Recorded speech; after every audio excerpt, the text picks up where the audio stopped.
Bapak yang terkasih yang diberkati Tuhan kita Yesus Kristus, kita akan renungkan firman Tuhan di Minggu Advent yang kedua. Minggu Advent yang kedua ditandakan dua lilin yang menyala. Bapak Ibu yang terkasih, Almanak Gereja Metodis menawarkan perjanjian lama dan perjanjian baru. Tapi saya rindu kita belajar dari perjanjian lama, Maleakhi 3 ayat 1 sampai 4.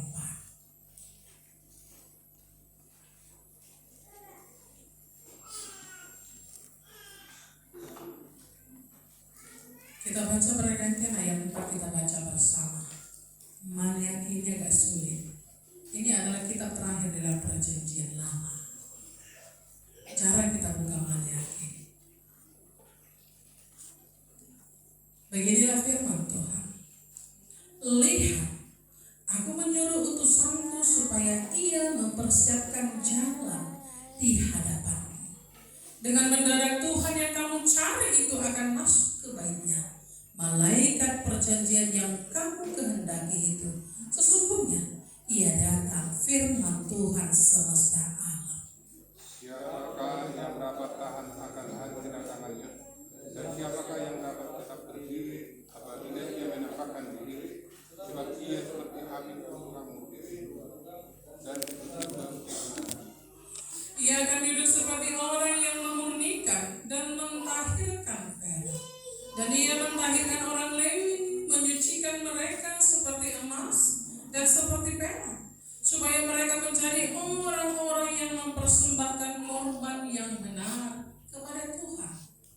maka persembahan di udara Yang ia suka akan menyenangkan hati Tuhan, seperti pada hari-hari dahulu kala dan seperti tahun-tahun yang sudah-sudah.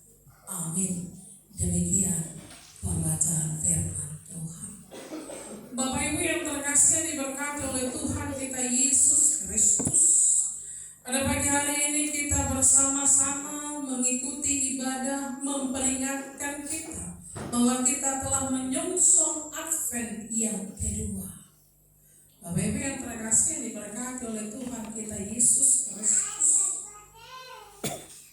Advent itu berasal dari Portugal, artinya Adventus.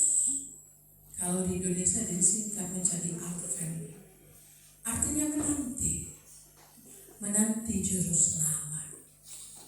Maka kalau sudah memasuki Advent yang kedua, kita sudah bisa menyanyikan lagu-lagu Natal.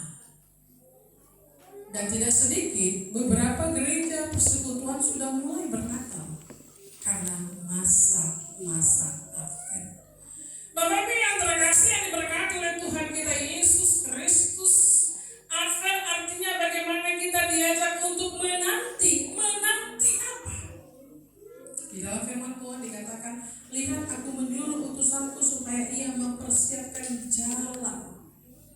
Kita menanti kedatangan Tuhan, menyambut kedatangan Tuhan.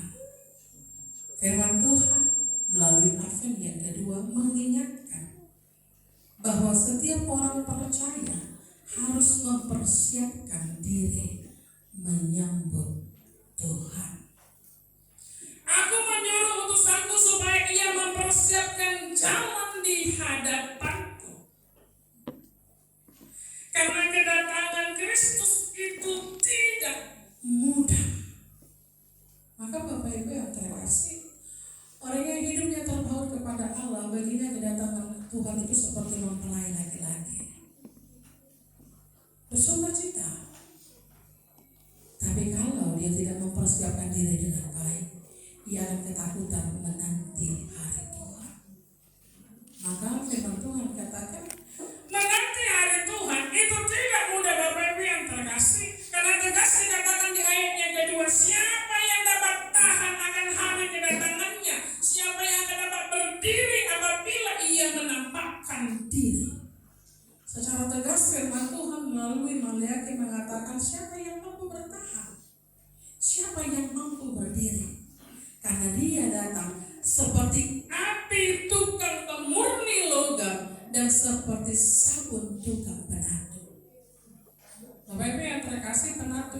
sekarang disebut dengan laundry. Maka dikatakan satu tukang penato, memurnikan, membersihkan. Maka tema kita pada pagi hari ini Bapak Ibu yang terkasih, persiapkanlah dirimu menyambut Tuhan. Bagaimana cara mempersiapkan diri menyambut Tuhan? Bagaimana cara bisa kita mempersiapkan diri menyambut Tuhan? Karena hari itu akan datang. Apa yang menyatakan dan menegaskan bahwa hari itu akan datang? Karena tegas dalam firman Tuhan, aku dituliskan di sana dengan huruf yang besar, berarti Allah. Aku menyuruh utusanku, berarti Allah yang memiliki inisiatif untuk dia kembali kepada orang-orang yang telah diciptakannya. Jadi kedatangan Tuhan yang kedua kali ini bukan karangan, tapi memang itu diwahyukan oleh Allah. Maka tegas lagi mengatakan, aku menyuruh utusanku, inisiatif Allah untuk kembali datang melihat orang-orang yang percaya kepada Kristus. Aku menyuruh utusanku mempersiapkan jalan bagimu. Bagaimana orang-orang Kristen boleh belajar mempersiapkan diri menyambut Kristus? Yang pertama Bapak Ibu yang terkasih, yang harus kita lakukan adalah kita harus punya cara berpikir yang menyatakan tidak ada yang abadi. Bapak Ibu yang terkasih, mindset, cara berpikir orang yang menyambut Kristus harus mampu menyadarkan dirinya, oh Tuhan engkau akan datang, berarti di dunia ini tidak ada yang abadi. Banyak orang yang terlupa begini, sehingga ingin berlomba-lomba di dunianya. Dia terus mengejar dunianya, dia terus mengejar hobinya, dia terus mengejar kasihkannya. Dia lupa bahwa dunia ini tidak akan abadi. Maka diajak anak-anak Kristen ini, orang-orang yang percaya kepada Tuhan, persiapkan dirimu ketika Kristus datang. Apa yang harus kupersiapkan? Mindset, cara berpikir bahwa ternyata tidak ada yang abadi di dunia ini. Maka kalau kita memiliki hal seperti itu, maka kita berpikir, lalu apa yang harus kukejar Tuhan agar aku tidak dipunahkan oleh hal-hal yang bersifat tidak abadi. Kalau kita mengejar kesenangan, mengejar hobi, mengejar keinginan daging, kita akan terlupa bahwa hanya Kristus yang memberikan kita keselamatan. Bapak Ibu yang terkasih, Tuhan memberikan kesempatan, tapi ada masanya Dia akan berkata, "Anda siapa?" 10 wanita membawa pelita, di dalam Alkitab tercatat 5 membawa minyak, 5 lagi gak membawa minyak. Yang 5 bisa masuk, yang 5 lagi diketuk pintu. Tuhan, ini kami. Lalu apa yang dikatakan? Aku tidak mengenal kamu. Bapak Ibu yang terkasih yang diberkati oleh Tuhan kita Yesus Kristus. Kalau kita hanya hidup mengejar apa yang ada di dunia ini, sehingga kita tidak pernah mengejar sesuatu yang nilainya penuh dengan kegagalan, maka hidup kita akan tersusah. Bapak Ibu yang terkasih, bulan lalu ada seorang suami, waktu istrinya bernyanyi live, sanggup dia membunuh istrinya. Sudah tersesat di dalam pikirannya. Makanya kalau kita mengejar hal-hal duniawi, lupa mengejar yang nilainya menuju kekekalan, maka hidup kita akan tersesat. Banyak hal-hal yang lebih menyakitkan lagi yang kita lihat pada zaman sekarang ini. Mengapa itu bisa terjadi? Satu jawabannya, dia sudah tersesat. Dia tidak percaya bahwa Tuhan akan memberikan dia pemulihan dalam hidupnya. Maka semua tergantung di dalam dirimu Bapak Ibu yang terkasih. Maka firman Tuhan ini pun juga tergantung dalam diri kita. Kalau kita hanya sibuk dengan HP kita dan kita mengabaikan firman Tuhan, semua tergantung dalam diri kita. Jika kamu mendengar, engkau diselamatkan. Jika engkau tertidur,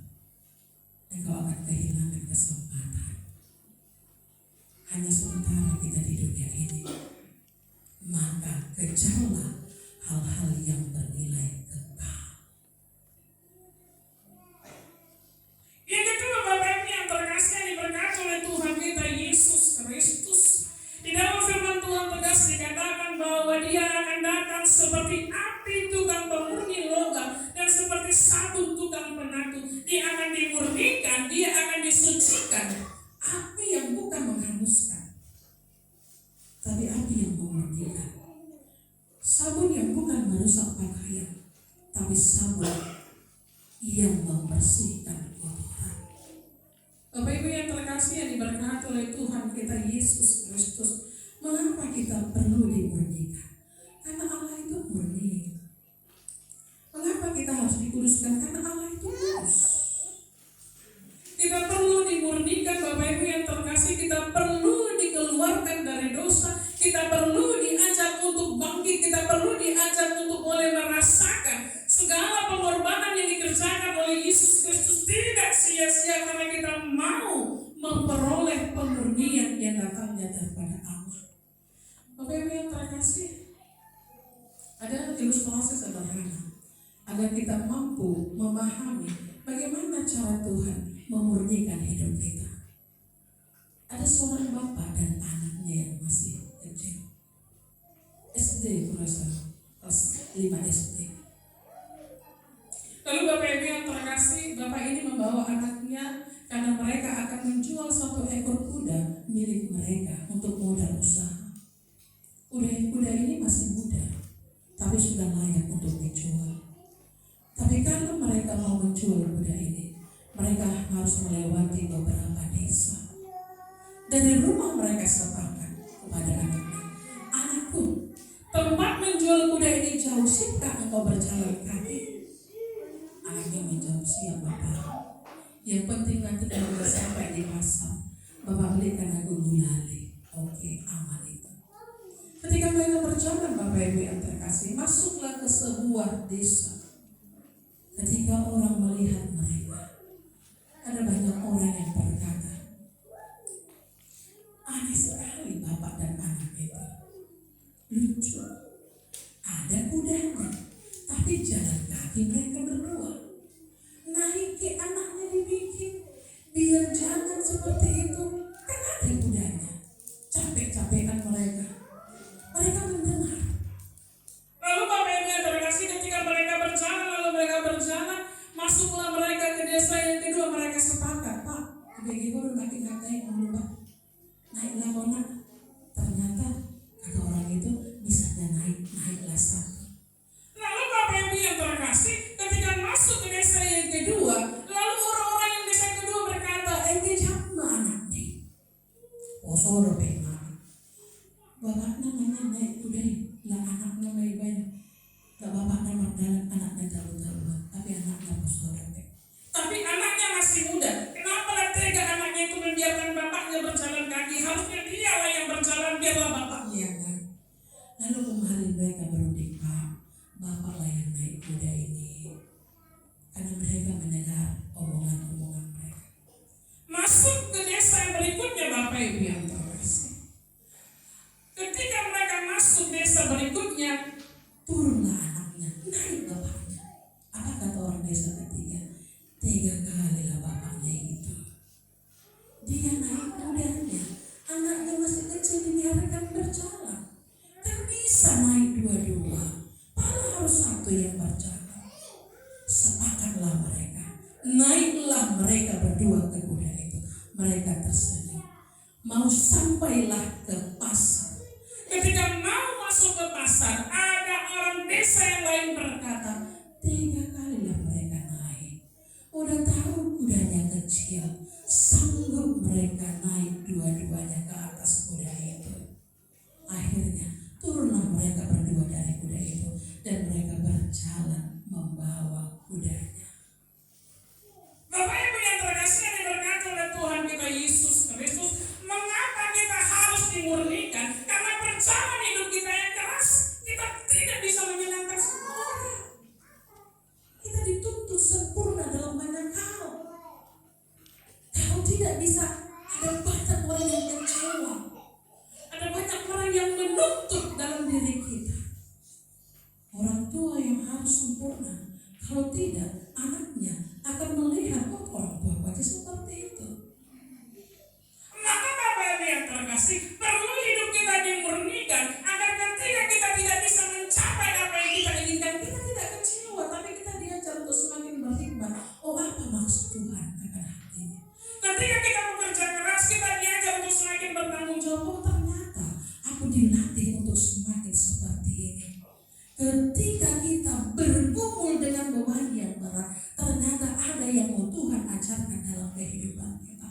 Ternyata apa yang ku nanti belum juga sampai saat ini ku miliki. Oh, ternyata Tuhan melatih kesabaranku. Itulah pemurnian dalam diri kita. Karena proses kehidupan kita yang kejam, proses kehidupan kita yang panjang, kita perlu dimurnikan oleh Allah. Sehingga kalau kita tiba berjumpa dengan Allah, kita sudah memiliki hati yang murni. Kita tidak terkontaminasi oleh dunia ini, yang kalau engkau senang, temanmu banyak, tapi ketika engkau terjatuh, tidak akan satu pun yang menganggap engkau teman. Itu dunia. Mengapa engkau harus dimurnikan? Agar ketika kita berjumpa dengan Allah, kita sudah semakin arif dan bijaksana. Sekalipun aku kecewa, tapi aku tidak akan terhilang dari pandangan Allah. Aku sikapi dengan hikmat yang daripada Tuhan. Tuhan hanya melatih kesabaranku. Agar hari lepas hari, aku bisa memahami Tuhan menghendaki setiap orang yang tahan uji. Itu mengapa kita harus dimurnikan dan dibersihkan dari dosa. Maka Bapak Ibu yang terkasih, ketika yang pertama kita harus punya mindset bahwa tidak ada yang abadi di dunia ini. Maka yang kedua kita harus setia dalam proses pemurnian dan pembilasan melalui sabun dari orang-orang benar. Karena proses perjalanan yang rumit, maka hari lepas hari, apa yang kita ambil dari setiap pelajaran yang terjadi adalah hikmat yang mengajar, yang mendidik dan memberikan kita pertolongan. Sehingga hari lepas hari, apa yang kita kerjakan hanya dengan satu tujuan, semua untuk kemuliaan Tuhan. Bapak Ibu yang terkasih, kita mengampuni pun untuk kemuliaan Tuhan. Maka segalanya kita serahkan untuk kemuliaan Tuhan. Bapak Ibu yang terkasih, lalu di ayat yang keempat, apa yang terjadi ketika mereka mulai merasakan pemurnian Allah? Ayat keempat dikatakan, maka persembahan Yehuda dan Yerusalem akan menyenangkan hati Tuhan. Inilah suatu hal yang luar biasa. Apa yang aku persiapkan Tuhan untuk menyambut engkau, mampu memberikan diri sebagai persembahan yang sejati. Bapak Ibu yang terkasih, minggu yang lalu saya menonton televisi, saya melihat programnya Bapak Prabowo dan Bapak Gibran. Sudah berjalan makan siang untuk anak sekolah. Saya melihat di TV ini di pedalaman sudah mulai dibagi nasi untuk makan siang. Guru mulai merekam untuk menunjukkan aksi itu, mungkin dilaporkan kepada dinas pendidikan. Bapak Ibu yang terkasih, ketika gurunya merekam, mereka membuka makanan mereka, lalu mereka mulai makan. Hal yang baru bagi mereka. Di pedalaman Bapak Ibu yang terkasih, Indomie itu sudah makanan yang mewah. Bahkan mereka kadang capek-capek ambil sayur ditukar gambas untuk bisa Indomie. Karena zaman di sana masih ada barter. Kamu punya gula, saya punya bawang, kita tukar. Lalu Bapak Ibu yang terkasih, ketika gurunya merekam, semuanya menikmati. Tapi 3 suap, ada satu anak 3 suap dia makan, dia berhenti, lalu dia lipat nasinya, dia masukkan ke laci. Gurunya heran, apa nggak enak ya? Lalu dia bertanya, anakku, mengapa engkau berhenti makan? Temanmu masih makan. Lalu dia menjawab, tidak mama, makanannya enak sekali. Lalu mengapa engkau berhenti? Dia menjawab, mama, aku teringat akan adikku di rumah. Dia tidak pernah makan seperti ini. Aku makan 3 suap, biar nanti aku bawa pulang agar dia di rumah bisa makan ini. Bayangkan Bapak Ibu yang terkasih, anak kecil yang mampu berbagi dengan adiknya, padahal anak kecil karakternya itu dia mau semuanya. Dikasih satu dia mau minta 2. Itulah karakter anak kecil. Tapi di tengah-tengah dia sedang lapar, di tengah-tengah sesuatu hal yang baru bagi dia, di tengah-tengah dia karakter seorang anak kecil, tapi dia mampu menyisihkan untuk adiknya, agar adiknya anaknya juga bisa menikmati apa yang dia rasakan. Lalu gurunya mengapresiasi. Gurunya berkata, kamu luar biasa. Ini ada nasiku, mari kita makan bersama. Gurunya kenyang, murid tadi pun tetap kenyang, dan si anak tadi membawa oleh-oleh untuk anaknya. Apa yang mau dikatakan dalam firman Tuhan? Bapak Ibu yang terkasih, ada kalanya kita harus belajar mencukupkan dengan apa yang ada pada kita. Sedikit ya misalnya, sedikit kita bagi-bagi agar tetap cukup. Jangan mendele, jangan kecil hati. Syukurilah apa yang telah Tuhan sediakan hari ini, agar engkau bisa merasakan damai sejahtera. Apalagi kita di masa-masa pembangunan, mari kita belajar untuk boleh memberi yang terbaik untuk kemuliaan Tuhan. Bapak Ibu yang terkasih, pengorbananmu tidak akan sia-sia. Seperti anak kecil tadi, ketika dia harus berbagi untuk adiknya, gurunya memberikan pertolongan untuknya. Maka hari ini, kalaupun kita harus berbagi rezeki kita untuk kemuliaan Bapa di sorga, percayalah apa yang engkau berikan tidak akan pernah sia-sia. Allahmu yang akan mencukupkan engkau. Maka ayat ketiga firman Tuhan katakan, apa yang harus kukerjakan untuk mempersiapkan kedatangan Tuhan? Lakukanlah, persembahkanlah apa yang terbaik untuk Tuhan. Jangan pernah ragu dan takut, karena engkau punya Tuhan yang besar. Maka jangan pernah engkau terus-menerus mengeluh dalam hidupmu. Kalau engkau mengeluh, engkau tidak akan pernah melihat keajaiban Tuhan. Tapi kalau engkau boleh membesarkan hatimu untuk kemuliaan nama Tuhan, maka hari ini persembahan Yehuda dan Yerusalem akan menyenangkan hati Tuhan. Maka itu yang Tuhan nyatakan di tempat kita ini, ketika kita tetap bersyukur, mencukupkan segala apa yang ada, dan berani memberikan yang terbaik. Itulah cara kita mempersiapkan diri menyambut hari Tuhan. Pikirkanlah tidak ada yang abadi di dunia ini. Rindulah engkau dimurnikan dan beranilah memberi yang terbaik, karena Allahmu akan mencukupkan hidupmu. Amin. Kita berdoa. Terima kasih Bapa di surga, kami boleh diberkati akan firman Tuhan yang luar biasa. Engkau mengajak kami untuk semakin berani menunjukkan bahwa kami adalah umat-Mu yang telah mempersiapkan diri menyambut Kristus. Engkau urapi kami semua yang hadir ya Bapa, sehingga kami boleh memperoleh kelegaan, sehingga kami boleh bertemu dengan damai sejahtera, sehingga kami boleh dikuatkan dan diteguhkan dalam setiap pencobaan hidup kami.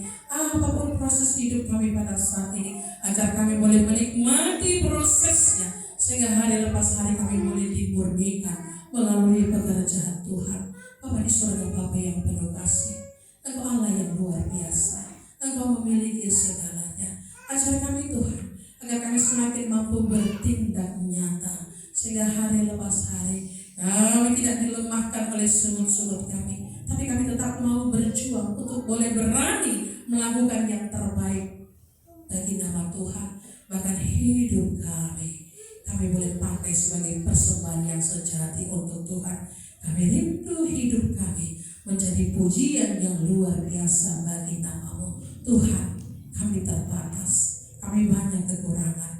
Maka pada pagi hari ini, melalui Advent yang kedua, kami percaya Engkau tidak membiarkan kami berjalan sendiri, tetapi Engkau akan mengiringi langkah kami, sehingga di mana kami nanti bertemu dengan Tuhan, kami sudah dimurnikan, kami sudah disucikan, kami sudah dilayakkan untuk menerima dan hidup di dalam kerajaan-Mu. Terima kasih Bapa di surga. Setiap hati yang rindu pertolongan Tuhan, mari Engkau berkati. Setiap jiwa yang rindu kesembuhan hari ini, mari Tuhan Engkau sembuhkan. Setiap rumah tangga yang retak, mari Tuhan Engkau boleh perbaiki. Bahkan setiap orang yang kesepian, mari Tuhan Engkau menghiburnya, sehingga dia boleh merasakan bahwa Tuhan Allah tidak pernah jauh daripadanya. Siapapun hari ini Tuhan Yesus yang rindu mujizat Allah, mari Bapa di surga, Engkau berkarya dalam hidup mereka. Terima kasih Bapa, terpujilah Engkau Tuhan, dalam Yesus